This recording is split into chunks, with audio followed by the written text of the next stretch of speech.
Здравствуйте. Ой, это очень странно, я не люблю микрофон. Но придется. Если что, извините за все заранее. Заходите, присаживайтесь поудобнее. Я сейчас расскажу, о чем я буду говорить. У меня есть вам много информации, потому как все не вместишь. Вот, что можно будет взять с собой, какие-то информации, ресурсы, о которых я буду говорить, практически, не обязательно сайты эти запоминать, вы сможете взять и посмотреть какие-то для поиска тех же магистерских программ, докторских программ. То есть я в основном буду говорить так как я представляю Education USA, я буду брать примеры с США, буду брать примеры с программ посольства США и того, что мы делаем как консультанты сети Education USA. Но много этой информации, она актуальна и для многих других посольств, международных проектов, поэтому хочется надеяться, что это будет полезно. Вот. Меня зовут Елена, я закончила школу в Минске, я родилась здесь, и так случилось, что я уехала в Литву и осталась там больше 12 лет назад. И сейчас уже больше 8 лет я продолжаю жить в Литве, и открылся офис, когда Education USA и American Councils в Вильнюсе, то я присоединилась к команде. Больше 8 лет я являюсь консультантом сети Education USA, а также координатором по проектам американских советов. В основном я работаю с 9, 10, 11, 8-классниками, как в Беларуси, так и в Литве. В Литве мы администрируем программу Госдепартамента на год в Америку, то есть когда школьники могут выиграть стипендию и учиться в американской школе целый год. Эта программа называется Flex, она раньше была в Беларуси, может быть, вы слышали о ней. Так вот, в Литве сейчас эта программа есть, и я ее координирую. Для Беларуси мы работаем как Education USA Advisory, представляем эту сеть для школьников, студентов в Беларуси, делаем очень много онлайн, но периодически приезжаем с презентациями, встречами сюда, и мы открыты, и я буду об этом говорить, и к сотрудничеству, и к тому, чтобы приезжать, и к тому, чтобы онлайн какую-то информацию давать вашим ученикам, либо вам, не только по образованию в США. Мы работаем над многими другими вещами, развитие карьерных навыков и просто как писать имейлы, как принимать решения и какие-то другие вещи, которые могут быть полезны в общем для детей старшего школьного возраста. Ой, я говорю, и вначале я буду немного так бояться, а потом все будет хорошо. И свою сегодняшнюю презентацию я поделила на 3 части.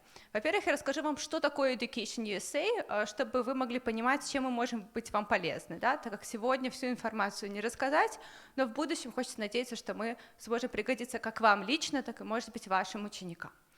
Также поговорим о возможностях для себя, то есть не для меня, для меня это первая часть, для себя это для вас, потому что счастливый учитель, счастливые ученики. В первую очередь, как в самолете, нужно позаботиться о себе, да, надел маску, а потом спасай своих учащихся, поэтому вы должны быть в первую очередь довольны, счастливы жизнью, стремиться к образованию и счастливы, в общем плане таком. Потом только мы поговорим о возможностях для учеников. И я уже видела, что очень много вы делитесь опытом, действительно очень хорошее здесь мероприятие, конференция, когда вы можете поделиться от каких-то очень точных моментов, там те же использование Kahoot, использование мобильных телефонов на уроках и так далее, до каких-то общих принципов. Поэтому, действительно, я первый раз на этом мероприятии, и оно великолепно пока, насколько я это вижу, действительно. Для начала я хочу вам показать небольшое короткое видео о Education USA. Это компания, которая называется You're Welcome Here, которая рассказывает студентам со всего мира о том, что американские университеты открыты для обучения, и они ждут и готовы принимать иностранных студентов. Вот, так что такое короткое видео.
Этот веб-сайт тоже есть на распечатках, поэтому вы сможете, опять же, его получить, смотреть. И я думаю, что дальше тогда переходим.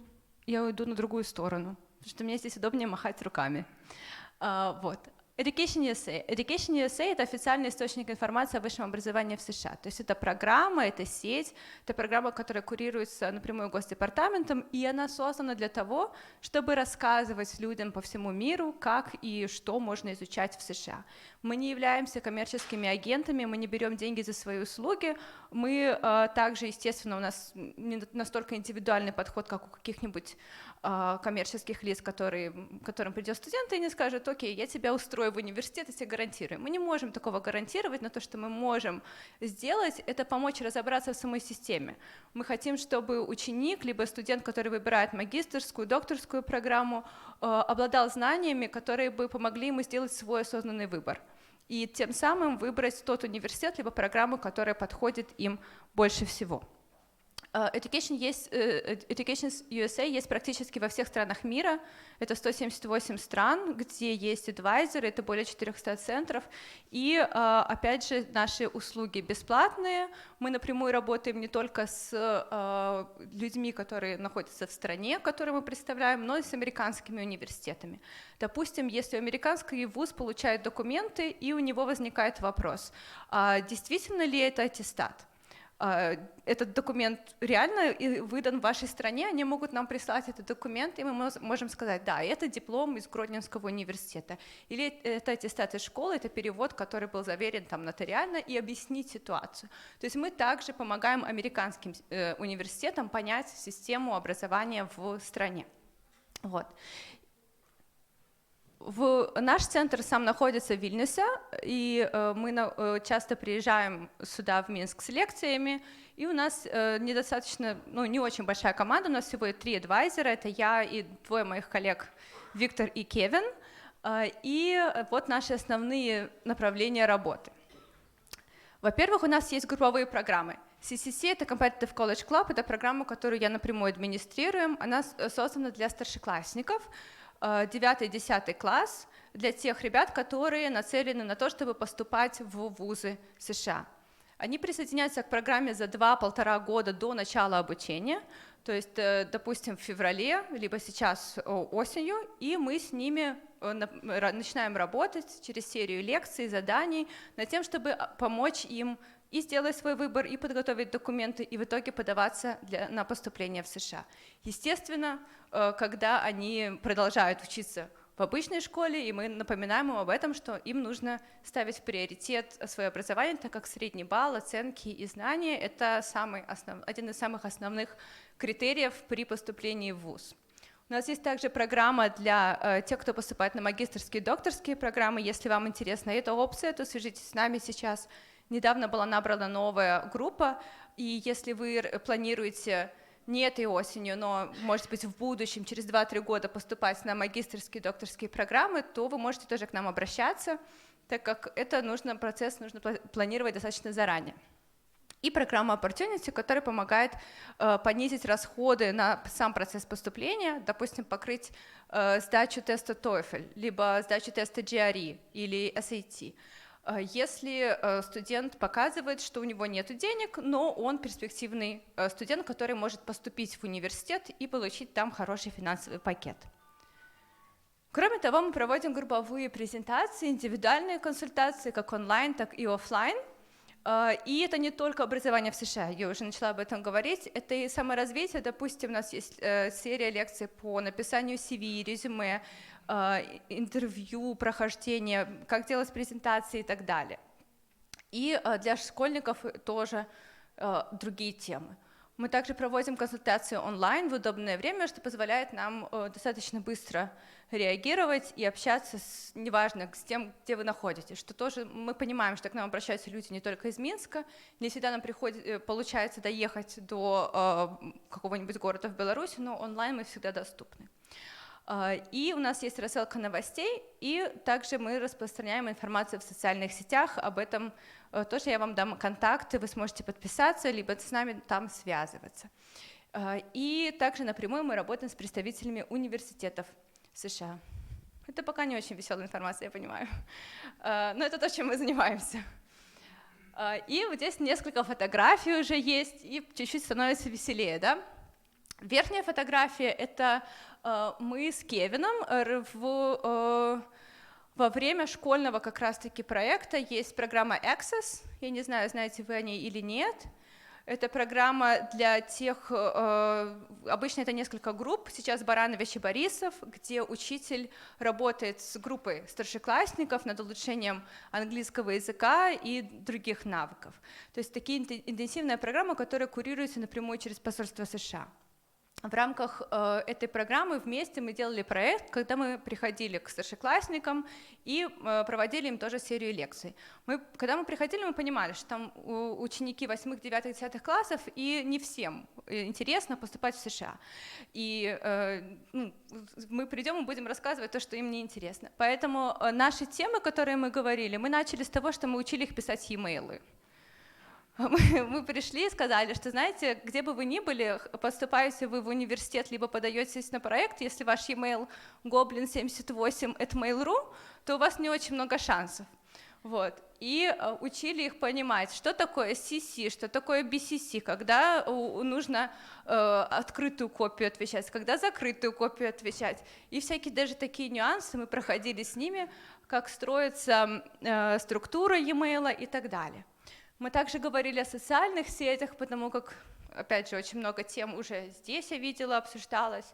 В современном мире социальные сети не только нужно следить за тем, чтобы не выложить там фотографию, как вы отдыхаете с бокальчиком вина.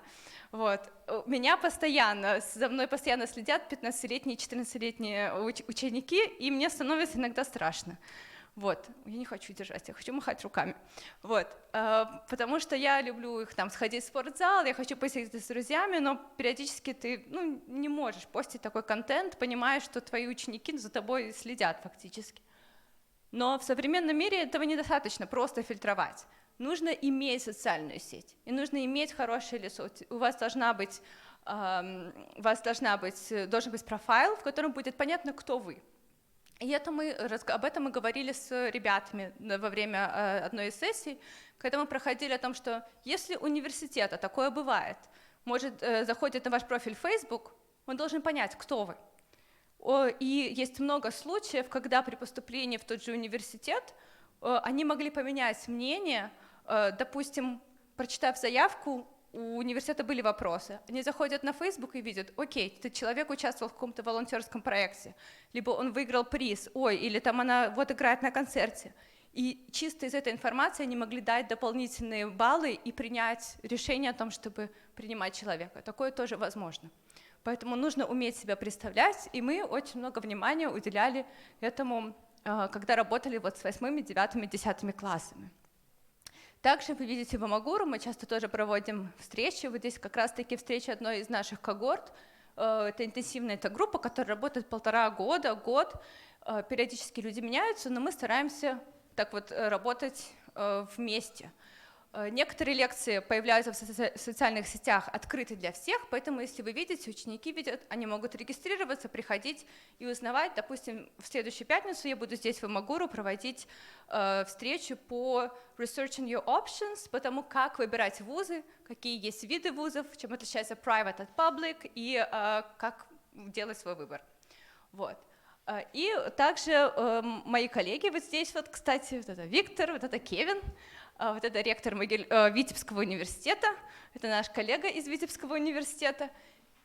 И они занимаются партнерскими отношениями с вузами, очень часто приезжают с лекциями в университеты, пока со школами мы понимаем, что есть свои сложности в том, чтобы вот так вот просто приходить и вести лекции, рассказывать, но это тоже возможно. Если в вашей школе это интересно, либо есть какие-то возможности не внеклассовой работы, неформального образования, встреч и так далее, то мы готовы к этому, к тому, чтобы приехать, проводить лекции, работать. Обычно мы делаем интерактивные мастер-классы, где можем более живо общаться. У нас также есть брошюры и печатная информация, но большинство вещей доступно онлайн. И у нас есть контакты тех людей, которые уже уехали учиться в США. У меня, допустим, CCC, сейчас мальчик учится в Гарварде, учится девочка в Вашингтон энд Ли, и они периодически приезжают, они могут рассказывать о своем опыте, это всегда очень интересно и как бы дает очень много информации. И мы, опять же, если у вас есть возможность подаваться, вы ищете, допустим, партнера, хотите подаваться на грант от посольства США или от другого посольства, или еще от какой-то организации, то мы можем выступать как партнерская организация, чтобы вместе делать какой-то проект и предоставлять, и тоже искать дополнительное финансирование через наши источники, либо давать информацию, проводить лекции и таким образом участвовать в вашем проекте. Поэтому тоже эту возможность вы можете иметь в виду. Онлайн вы видите здесь мои курсы, которые, мы об этом поговорим, скорее всего, вы знаете, что такое Massive Online Open Courses, большие онлайн-курсы, открытые, и очень тяжело перевести мне это на русский, но такие вещи, как Coursera и DX, есть платформы, где вы можете сами создавать эти курсы и их вести, если интересно, я могу об этой платформе конкретно рассказать поподробнее, потому как там вы можете давать ребятам задания, вы можете их проверять, там есть автоматические оценивания, там есть поле для того, чтобы публиковать контент, и очень такая удобная платформа, которую я сейчас часто использую. И наш YouTube-канал тоже, где есть видео и от ребят, которые уехали уже учиться в США на программы, от нас и от, допустим, американских вузов, которые напрямую рассказывают, что такое, как получить финансирование, какие нужны документы и так далее. Вот, поэтому подписывайтесь на нас в социальных сетях и присылайте тоже свои предложения по почте или вживую говорите. У меня дрожит голос, потому что, не знаю, мне всегда очень тяжело начинать. Я не люблю микрофон. Самая большая возможность, которая сейчас у нас есть и которая скоро случится. Прямо в этом месте, прямо в этой, может быть, и в этой аудитории, но, скорее всего, в аудитории наверху, второй год подряд мы будем привозить сюда американские вузы. В рамках большого тура, который они делают по Евразии, в прошлом году это было 4 университета, и это вызвало достаточно большой интерес. У нас было около 200 посетителей, 400 регистраций. В этом году приезжает 9 вузов. То есть это реальные представители американских университетов, которые ездят с целью того, чтобы распространять информацию о себе, набирать студентов и так далее. Даже если, допустим, Мичиган Стейт, вы не хотите ехать учиться в Мичиган Стейт, а хотите учиться в Принстон, неважно, все равно вы можете прийти и пообщаться с представителем этого вуза, задать какие-то вопросы, которые вас волнуют в общем, об образовании, о поступлении, о программах и так далее. Поэтому можете себе отметить эту дату, 5 ноября, мы скоро в социальных сетях опубликуем информацию, регистрацию и так далее. Вот. Вопросы? Вопросы по нам? Все хорошо? Окей. Если по нам нет вопросов, то все супер. Боже мой, микрофоны. Зачем они существуют? Сейчас мы перейдем чуть-чуть, я хочу пока справиться со своей любовью к микрофону, я вам дам чуть-чуть время поговорить друг с другом, и подумайте над такой вещью. В последнее время из того, что вы делали, из того, что вы читали, видели, смотрели, сталкивались, ресурсы, может быть, книга, интернет, человек, какое-то событие в вашей жизни, что для вас стало наиболее полезным в плане профессионального развития? Сейчас, пока вы об этом думаете, еще несколько секунд. А сейчас вам нужно найти около 3-4 человек, развернуться, повернуться, соединиться и рассказать кому-то, кто находится рядом с вами, что это был за ресурс.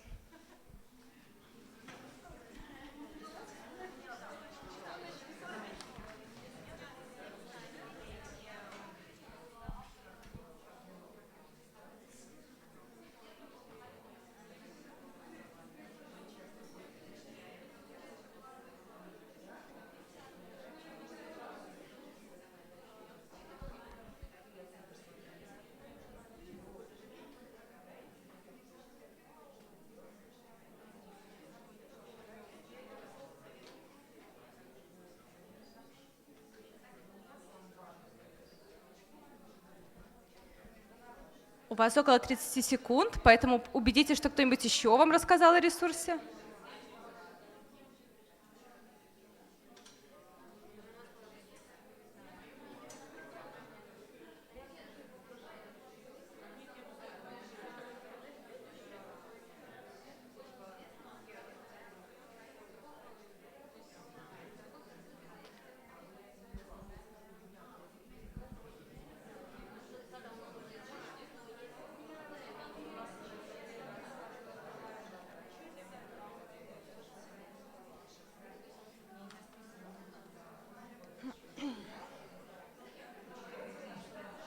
Окей, я буду вас сейчас прерывать.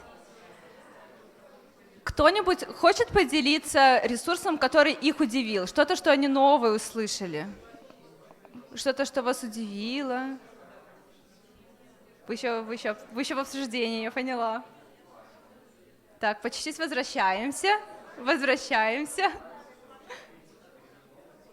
У вас еще будет сегодня, я видела, что у вас сегодня танцы. У вас будет много времени обсудить вот это вот все на танцах.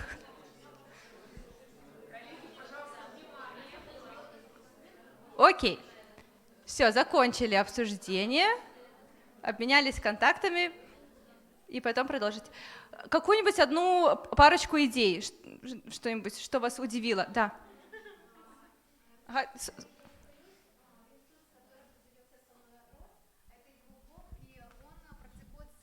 Последнее, что удивило его самого. Я тоже очень не люблю микрофоны. Вот, ресурс, которым он поделился. На своем блоге он выкладывает записи своих уроков, которые он ведет, для того, чтобы впоследствии могли любые учителя, родители, не знаю, любые люди, посмотревшие, дать ему обратную связь, то есть чтобы они улучшили, чтобы поменяли, что, возможно, было с их точки зрения не так, и для того, чтобы он сам мог видеть себя и рефлексировать свою работу, то есть где-то свой язык, с которым он обращается с детьми, то есть вот это вот моменты для совершенствования своей профессиональной компетентности. Мне кажется, нам этого не хватает, мы очень боимся критики, вот, и как бы это здорово, это классно. Но второй пример — это Инесса Зубрилина, которая давала в августе месяце на базе АПО курсы для учителей иностранного языка и предоставила нам, поделилась подборкой онлайн-ресурсов, которые возможно использовать учителям-предметникам, ну, любым, то есть начиная с начальной школы и заканчивая остальными. Если есть желание, мы можем потом поделиться этим. То есть это классно работает, и очень классно, что оно хорошо ложится на нашу активную оценку. Вот, то есть работает великолепно. Спасибо. Да, спасибо. Кто-нибудь еще? Что для вас стало таким профессиональным толчком? Нужно, чтобы вы услышали друг от кого-то, что вас поразило, что так можно этим вдохновляться. Да. Я немножко скажу. Некоторое время назад появилось объявление на национальном образовательном портале нашем о том, что стартует дистанционный курс «Реализация контрольно-оценочной деятельности педагога в режиме онлайн». Я записалась на этот курс, отправила заявку. Меня приняли, и вот буквально на этой неделе я выполнила 2 задания, более подробно познакомилась с 2 сервисами Web 2.0 для организации как раз-таки контрольно-оценочной деятельности. И я планирую это сделать со своими третьеклассниками. Это было полезно. Спасибо. На самом деле суть этого разговора в том, что этих возможностей очень много, да, и надо только, главное, иметь время на это все, чтобы это все читать, изучать, а его иногда не хватает. Поэтому несколько еще для вас идей, если у вас вдруг появится дополнительное время, и куда можно обращаться. Кратко, большинство посольств имеют образовательные программы, культурные программы. На примере посольства США вы видите, что у них достаточно широкий спектр не только программ обменов, либо программ в США и так далее, но и локальных программ. Особенно для учителей английского они очень активно занимаются этой деятельностью. Если вам интересно узнать больше про программу Access, про то, чтобы она была в вашем городе, чтобы ее фасилитировать, либо про American English e-Teacher Program, совсем недавно был набор нового курса на e-teacher, поэтому посмотрите, свяжитесь с ними, и такие же инициативы есть во многих посольствах.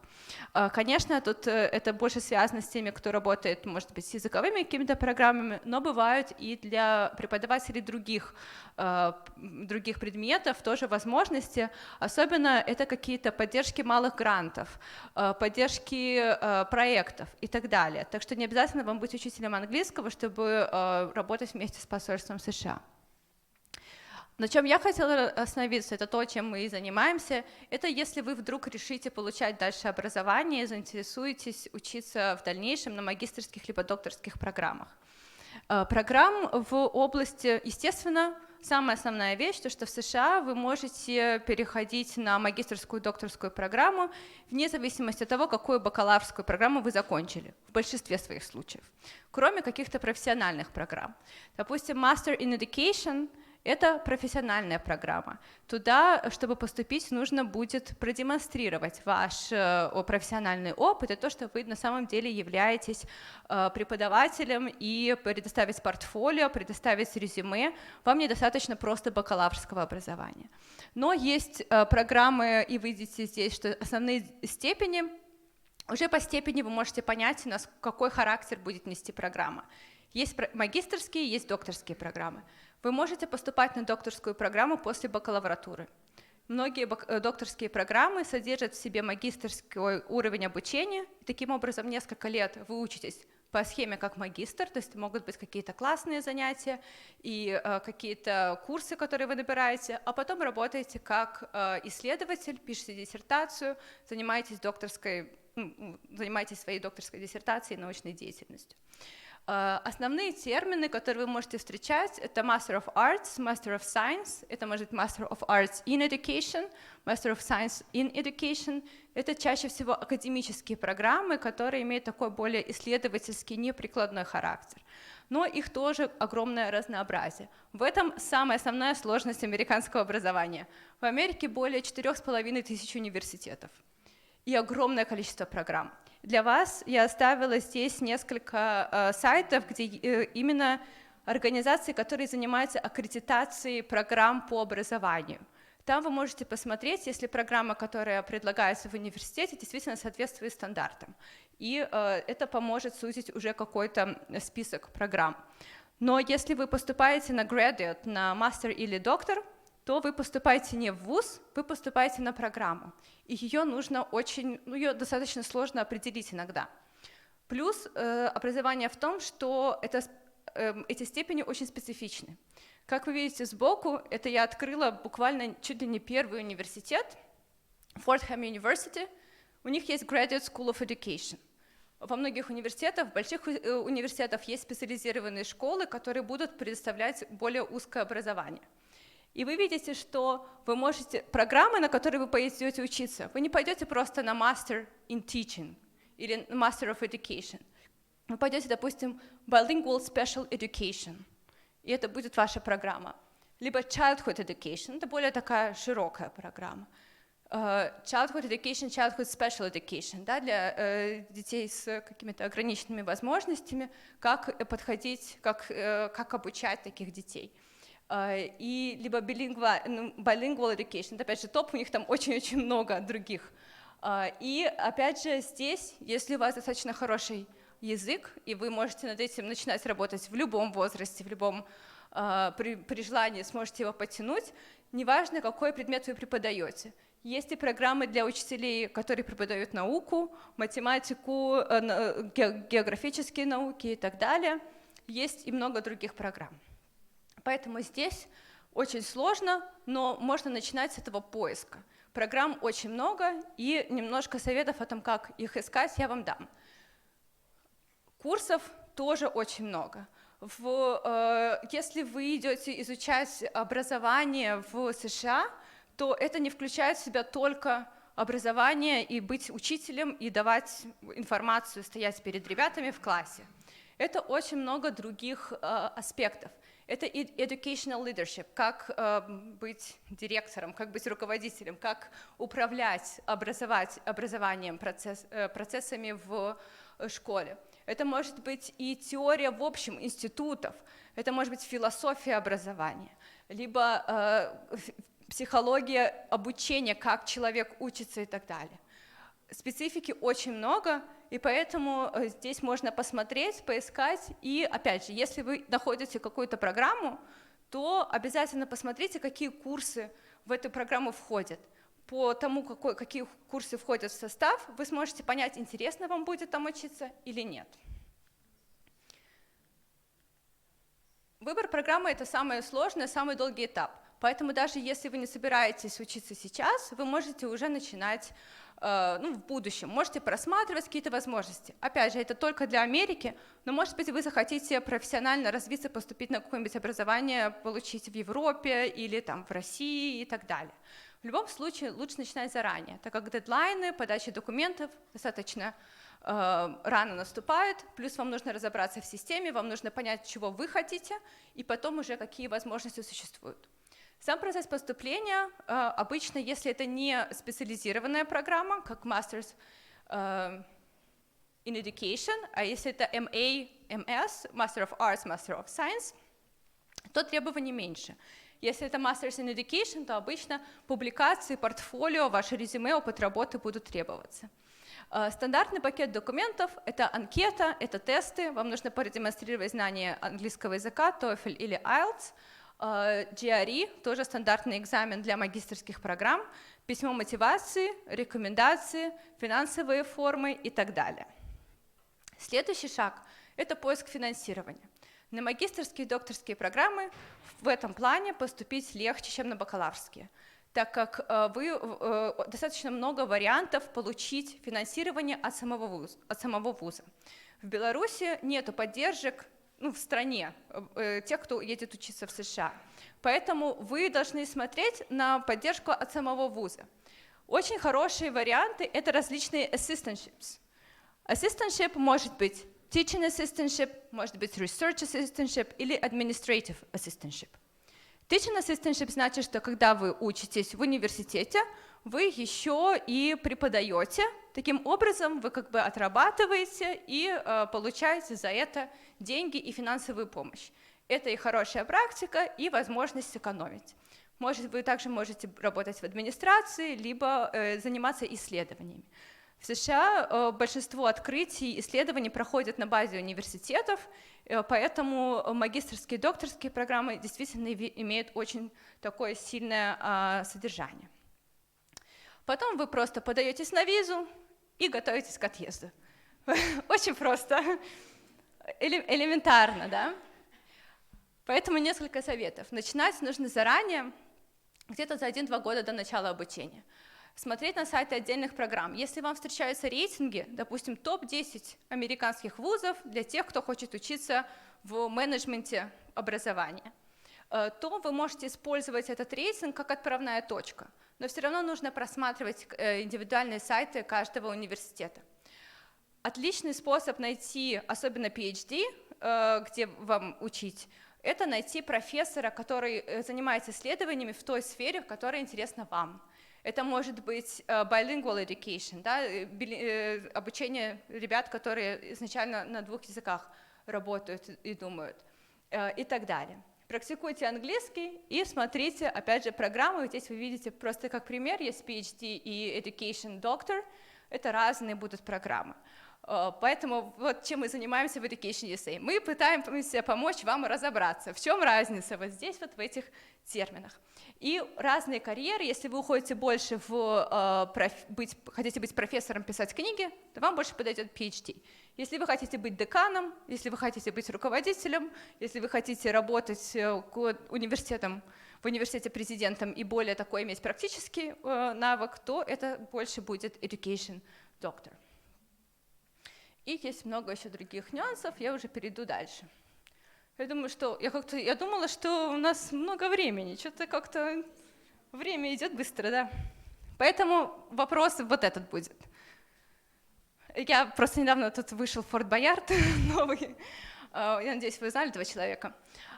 Поэтому вопрос, загадка от Фуры. Какой есть способ выйти за пределы класса, не выходя из комнаты? Правильно, это интернет. И это то, о чем я хотела сделать свою финальную часть. И, опять же, ресурсов много, людей много. Есть очень интересная статья, вы увидите ее, я буду говорить о ней на следующем слайде. И она подходит к вопросу использования вообще интернета в классной аудитории. И вот эта цитата мне очень понравилась, потому что очень часто мы смотрим на какие-то минусы и проблемы, да? Программа слишком строгая, я не успеваю давать дополнительные какие-то тесты и так далее. У учеников большая нагрузка, либо у нас нету телефонов, у нас нету интернета в школе. Возможно, у нас нету самых мощных, самых современных ресурсов. Возможно, сейчас в каких-то других школах, в какой-нибудь другой стране есть другие условия. Но у нас есть какие-то ресурсы, и мы можем использовать их таким образом, чтобы это было в лучших интересах ученика. И это то, о чем я бы хотела финально поговорить. Вот эта статья, она очень маленькая, это интересное исследование, где много ссылок, Джордж Чиннери, об именно интегрировании интернета в обучении английскому языку. У нас есть большой интернет, и когда Джордж пытался структурировать вот эту вот ситуацию, использования интернета в аудитории, он пришел к выводу, что в зависимости от того, насколько нам интернет доступен в классной аудитории, мы его используем в нескольких видах. Во-первых, если у нас есть неограниченный доступ к интернету, у учеников мобильные телефоны, у всех Wi-Fi, у нас Wi-Fi, экраны, мы можем вообще сидеть весь целый урок в интернете и использовать, то в первую очередь это образовательные медиа. Это именно инструмент, который мы используем. И образовательные медиа он поделил на две вещи. Интернет может быть как наставник, куда вы приходите за советом, когда вы приходите за анализом своих каких-то ошибок, действий и так далее, либо там вы можете выполнять задания. Это те же тесты Kahoot и все остальное, какие-то вещи, которые вы делаете дома, в классе и так далее. Он также может быть инструментом, который развивает креативность. Не напрямую, но, допустим, через какие-то задания вы можете, там ребята могут, допустим, описывать на английском языке человека, а интернет будет его рисовать. И таким образом вы не напрямую учите английский язык, но развиваете креативность. Естественно, коммуникация и коллаборация. То, что касается Фейсбука, то, что касается совместных проектов, видеоблогов, и когда ребята общаются друг с другом. Если у нас есть лимиты по использованию интернета, то мы можем его все равно использовать как источник информации. Допустим, у вас в классе нет возможности включать тесты, пользоваться телефоном и иметь доступ такой простой к интернету, экранам и так далее. Но все равно у вас где-то интернет есть. Возможно, он есть у вас дома, и вы можете его использовать как источник информации, чтобы подготовиться к уроку. И он есть у учеников. И в таком случае можно разделить все содержимое интернета на две вещи – аутентичный контент и адаптированный. Аутентичный – это тот, который не приспособлен для того, чтобы его использовать для учебных целей. В этой статье приводится пример обучения английскому языку. Есть огромное количество сайтов, допустим, сайт New York Times. Там просто статьи. Если ребята будут заходить на сайт Times и читать статьи, они будут улучшать свой английский язык. Но этот сайт не предназначен напрямую для изучения английского языка. И есть адаптированный контент. Допустим, Voice of America, есть тоже у меня этот ресурс, у них есть очень много различных ресурсов именно для тех, кто изучает английский язык как не первый. И тогда человек приходит и напрямую изучает английский язык там. И с аутентичным контентом чаще всего будете работать именно вы. Очень часто это ложится на плечи учителей, как вы обрабатываете информацию, как вы приносите эту информацию в класс, какие упражнения вы делаете с ребятами и задания задаете. И вы можете изменять аутентичный контент на адаптированный. Не обязательно это английский язык, может быть, это математика. Да, вы нашли очень классные задания по математике, но они на английском языке. То, что вы делаете, допустим, переводите их на русский, адаптируете, меняете Джон на Ваня и начинаете решать в аудитории. И таким образом вы используете интернет. Но даже если у вас интернета нету вообще, все равно интернет может быть использован в классе. И в таком случае он становится предметом для изучения. И вы можете дискутировать. Интернет в современном мире, должен он быть или нет? У нас его нету. Что такое вообще интернет? Давайте поговорим об этом. Все равно это какой-то ресурс, который вы используете. Это могут быть дебаты, это могут быть задания на то, чтобы обсуждать вот интернет как сам предмет исследования. Мне кажется, что в этой схеме использованы в краткой схеме, но представлены все виды использования интернета, поэтому я вам очень рекомендую почитать эту небольшую статью и, в общем, думать о том, как вы привносите интернет в свою жизнь и в свою аудиторию. Несколько вещей, которые мы используем часто, рекомендуем ребятам. Опять же, Massive Online Open Courses, чаще всего это Coursera, EDX, где можно найти курсы онлайн от топовых университетов и изучать практически все.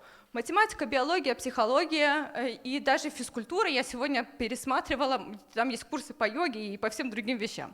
Вот, поэтому вы можете даже в физкультуру интегрировать онлайн-курсы. Естественно, мобильные приложения, здесь на вас ложится какая-то основная вещь, как со всем интернетом, и я это чувствую иногда со своими ребятами, с которыми работаю. Информации слишком много, и ты иногда не понимаешь, что хорошо, что нехорошо. Здесь вам нужно понять, попробовать какие-то приложения, посмотреть, где есть какие-то проблемы, может быть, там они попросят заплатить через какое-то время, либо еще что-нибудь. И тогда рекомендовать ребятам использовать это в своей работе. Quizzes and Polls мы уже использовали PollLev, мы использовали Kahoot, и это сейчас используется очень часто, это интересная такая возможность, но тоже, если вам это интересно, если вам это доступно, вы можете использовать. И, естественно, социальные медиа. Социальные медиа, YouTube сейчас обладает огромным количеством информации, но тоже не все так просто. Вам, как учителю, нужно сесть и отобрать, какая информация сейчас будет актуальна какому ученику, и это на самом деле достаточно сложно. А если ученик где-то там что-то почитал, и в итоге пришел к вам информацию, и вы знаете со своего опыта, что это не то, а у меня такое очень часто бывает, когда люди разбираются в системе образования в США, приходят и говорят, вот, я сейчас буду заполнять на ФАФСы. Я говорю, ФАФСы тебе не подходят, это только для американцев. Но я тут почитал, что вот здесь вот нужно заполнять. Я говорю, нет. Здесь на вас ложится большая ответственность, чтобы эту информацию фильтровать. Несколько других ресурсов, которые я увидела доступные на русском языке, допустим, Khan Academy. Очень много, очень много. Вот этих вот как раз нету на распечатке, потому что я их забыла туда включить. Khan Academy на русском. Есть предметы и лекции по разным составляющим. Химия, геометрия, алгебра, небольшие видеоролики, то, что вы можете смотреть и использовать. Огромное количество платформ сейчас предлагает и на русском языке онлайн-курсы. Это может быть полезно и вам, и ученикам. Вы можете сами поизучать психологию. Я несколько раз подписывалась на кризис-менеджмент и для личной психологии курсы, потому как, опять же, mental health — это такая вещь, с которой нужно в первую очередь помогать себе. Вот. Так что такие вещи, как лекториум, либо все курсы, вы можете смотреть, и я рекомендую просто вначале пробовать на себе, а не советовать ребятам и фильтровать эту информацию. И интернет, конечно, хорошо, но за пределы интернета тоже нужно выходить. И поэтому, если вы видите программы обмена, это могут быть международные, локальные, то позволяйте своим школьникам, объясняйте, что это действительно отличная возможность. В современном мире очень важны кросс-культурная коммуникация, очень важно ставить себя в ситуации новые, в ситуации, когда вам приходится знакомиться с новыми людьми, поэтому поддерживайте их в этих начинаниях. Если они хотят вести свою инициативу, приходит мальчик, говорит, я хочу вести клуб по математике для младших классов, поддерживайте их в этом, так как это действительно, когда они учат других, вы сами понимаете, как учителя, насколько больше ты учишь сам, когда ты кого-то еще учишь. Это другой уровень уже получения навыков. И волонтерство — это прекрасно. Волонтерство — это не только убирать за котятами и приходить с рождественским концертом в дом престарелых. Волонтерство может быть на разных уровнях. Поддерживайте его в ваших учениках и показывайте на своем примере, если вы делаете что-то, инициируете какие-то активности сами. Я думала, что у меня будет больше времени, у меня так оказалось много информации. Спасибо большое. Спасибо большое, Елена. Я с таким удовольствием слушала вас, потому что...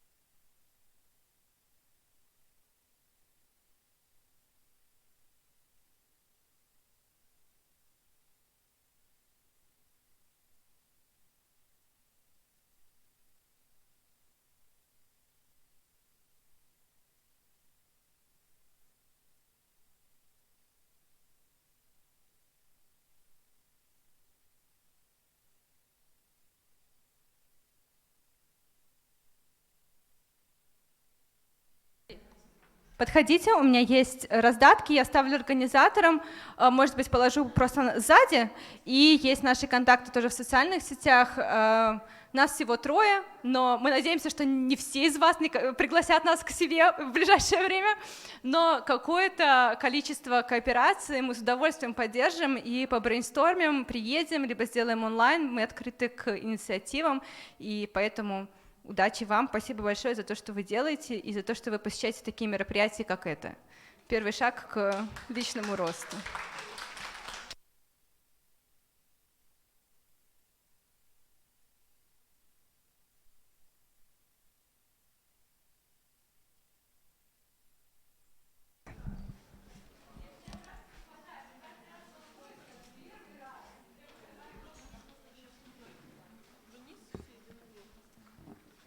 Может быть, на низ, наверное, слушай, даже не знаю. Надо посмотреть. Так, все остальные вещи, Елена, ваши, да, там на столе?